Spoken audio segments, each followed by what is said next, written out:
more interactive ability and tactileness. No! No!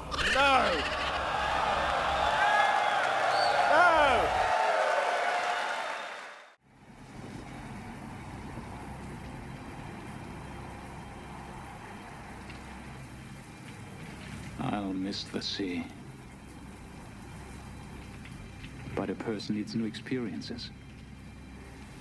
They jar something deep inside, allowing him to grow.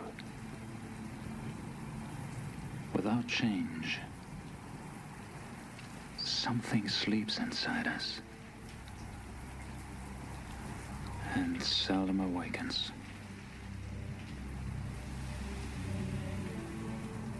The sleeper must awaken.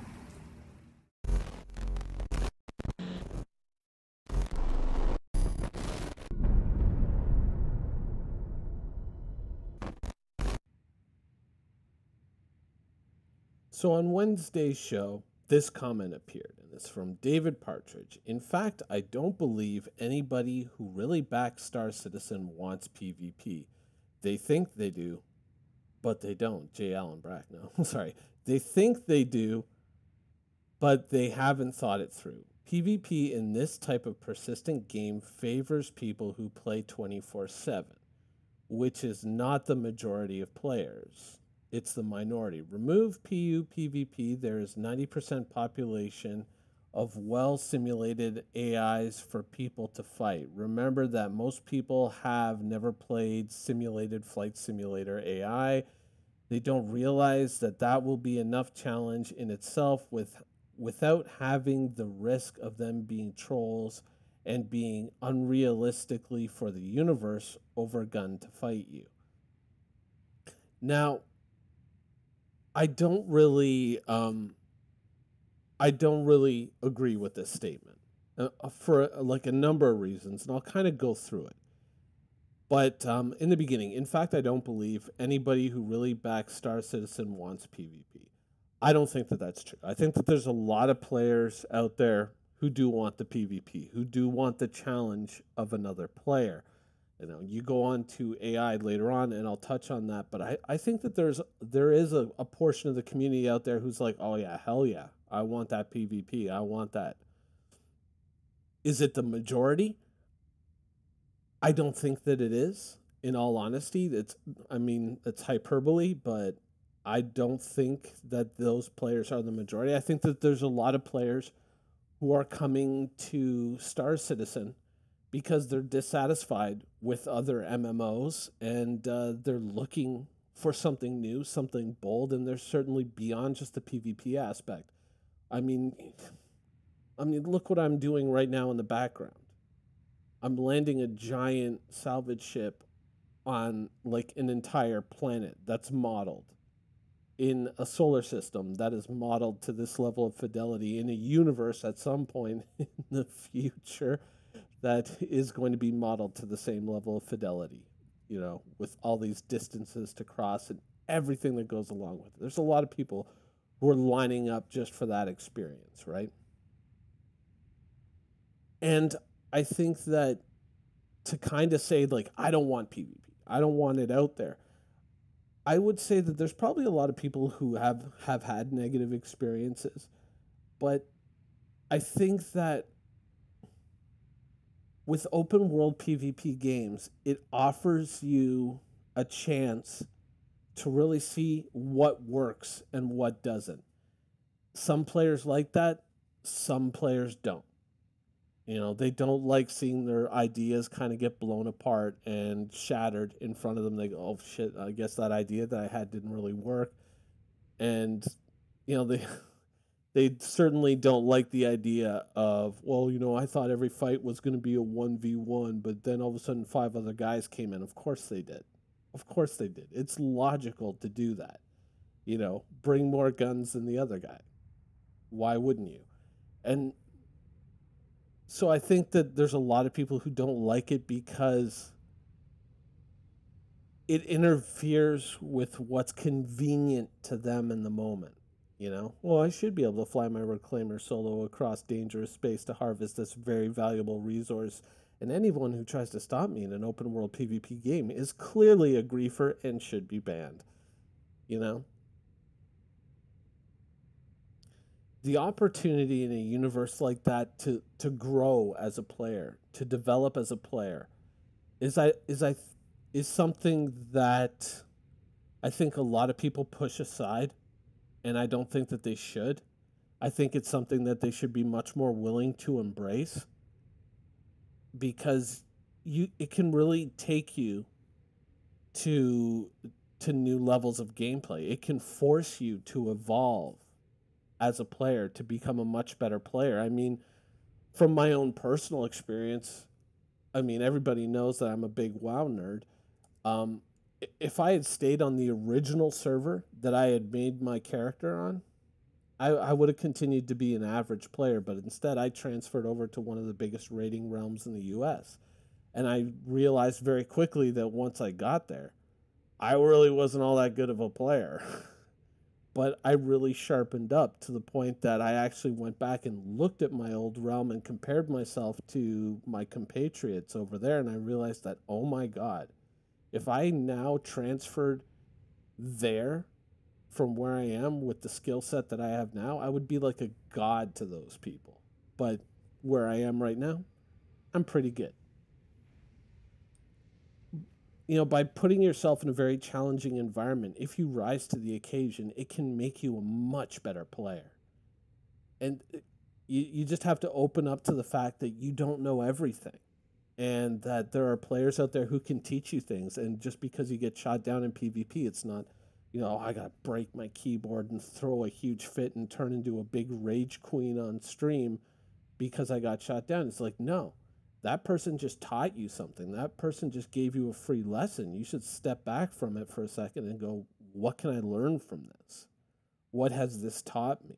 Where's the flaw in my tactics? Where's one of the many flaws in my tactics? And then learn from that experience and grow and become a better player. The more challenging the environment, the better the player that you're going to get coming out of that. The problem with entrusting AI to deliver your challenge is that, let's say, you know, all 500 people at CIG are working on this AI. You know, obviously unrealistic, but let's just say all 500 people are working on creating this super challenging AI. So the Pirates and the Vanduul and the eventual persistent universe are going to be just, you know, amazing. And they're not going to try to, you know, shortcut it the way many developers do by kind of making AI a little god mode and giving them unrealistic resilience to kind of preserve the fighting experience and all that. You might have 500 people working on it, but then you have, for all intents and purposes, an infinitely larger number of people who are dedicated to destroying that system that you are building up. Look at other gaming communities. Look, you know, from any number of titles that are different things, from Sword and Board to, you know, to phasers and photon torpedoes. There are dedicated groups of players out there who organize information, who go, this is how you defeat this is how you defeat that. It doesn't matter what game you play. There are people who you know, create guides to how to just completely destroy any challenge in a video game. And game companies update it, and the players find a new way to break it down and say, this is how you beat it, and it's this easy, and blah, blah, blah, blah, blah. In reality, as much as game developers will try to create challenging AI, in the end, players will always break it. You know, they will always be ahead in the arms race unless you put in those unrealistic, you know, kind of God mode AI that, you know, have incredible damage resistances or can do these enormously damaging abilities, you know, with no apparent cooldown. The truth is that ultimately that AI will be defeated and they'll be sent back to the drawing board, and players will just figure out a new system for beating them. It's the way it always works. So AI can be challenging, and certainly the Star Citizen universe can provide a very rewarding PvE experience. It's true. But I think that the threat of imminent PvP, I think that for the players who accept that it's there, it shapes the way they think. It shapes the way they perceive the universe and how they approach things. They tend to be a lot less idealistic, and they tend to be a lot more objective in how they approach the game. They're not going like, "Oh, well, it should be this, it should be that." They kind of, the players who come out of a system like that, they go, "Okay, these are the objective conditions of the battlefield. How do I work around that?" The people who accept that, the people who grow within that system, generally come out as better players. If you look at a situation like Jumptown, um, a lot of players will say, "Oh, I'm being forced to PvP. These people are griefing me as I try to fly directly into Jumptown and just pick up drugs at the illegal drug way station. Why am I being forced to PvP?" And they'll get on the forums, and they'll get in the local chat, and they'll yell and scream about it, and rah, rah, rah, "You people are mean to me," and blah blah blah blah blah. But think about it. Those people are just being stupid. They're flying into a war zone, knowing it's a war zone, and then when they get shot, they're like, "Oh, well, this is unfair." But there are people out there who are currently flying in and out of Jumptown, and nobody knows that they're doing it. They're stealthing up. They're slipping in with a cutlass while other people are distracted fighting someone else. They're grabbing a full load of drugs and they're flying it out. Why? Because they're smarter, because they're the better player. They may not be PvP oriented, but they know how to use the systems within the game to make money, even under adverse conditions. That's making better players. And at some point, someone may put out a video on YouTube that shows you, here's how you suppress your IR, here's how you drive your signature down as low as possible, here's the components that you should buy to help stealth up your ship so you can do things like this. Remember that even if you're not a PvP oriented player, you can still win a PvP engagement by avoiding the PvPers. You know what I'm saying? Like, that's a win. If they're out there hunting anybody and you're able to slip past, get into Jumptown, get that load of drugs and get out of there, that's a win. You're beating them at their own game, even without firing a shot. That's a better player. That's a smarter player. And I think that, the adversity of Star Citizen's PvP system, it makes better players, and it very quickly, shows you what doesn't work and what does work. And guess what?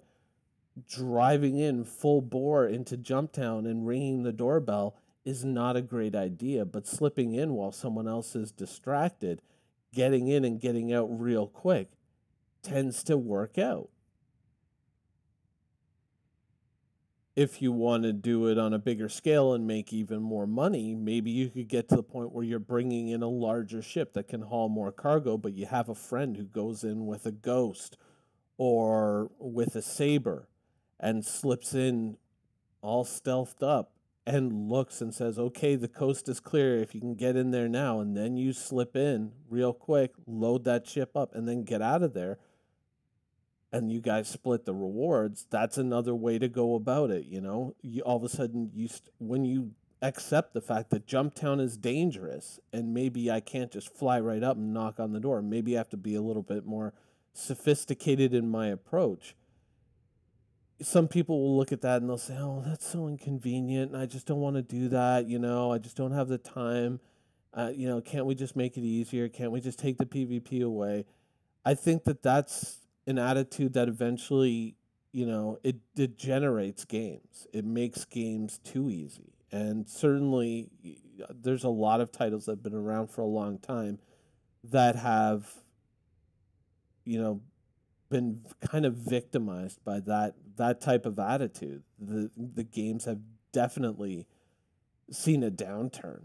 And I think that if you accept it, if you accept the challenge and you kind of go, okay, how do I work around this? That becomes very engaging gameplay. That becomes gameplay that you can really sink your teeth into. It becomes a lot of fun. And it becomes a very rewarding experience. But if you live in this perpetual fear that, oh my God, they're going to shoot me and they're going to shoot my ship and they're going to hurt me and they're going to hurt my feelings. You know, if you approach it like that, like a nervous Nelly, then maybe this just was never the game for you in the first place. You know, because I hate to say it, but the open world PvP was something that was always going to be a part of Citizen, and it was, you know, widely reported and widely talked about.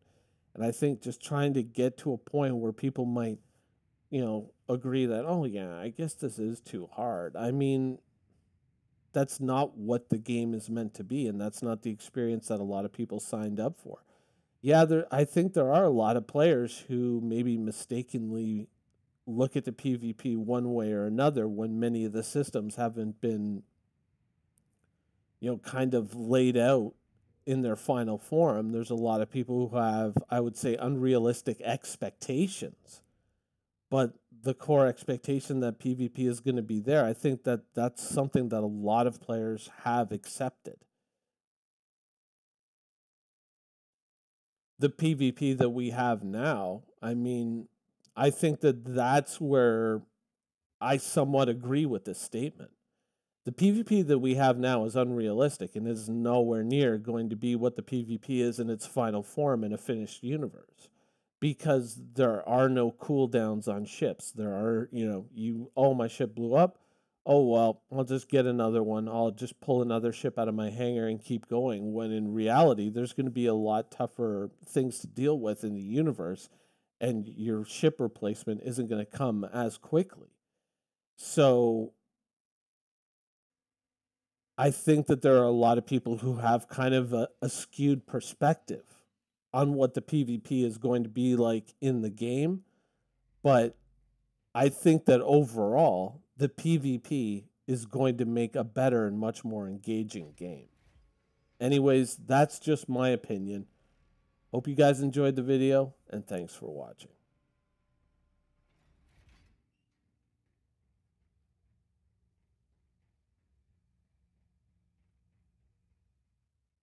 Thank you for watching. So if you want to keep up with the latest and greatest in Star Citizen and Squadron 42's development, please follow us on our social media channels.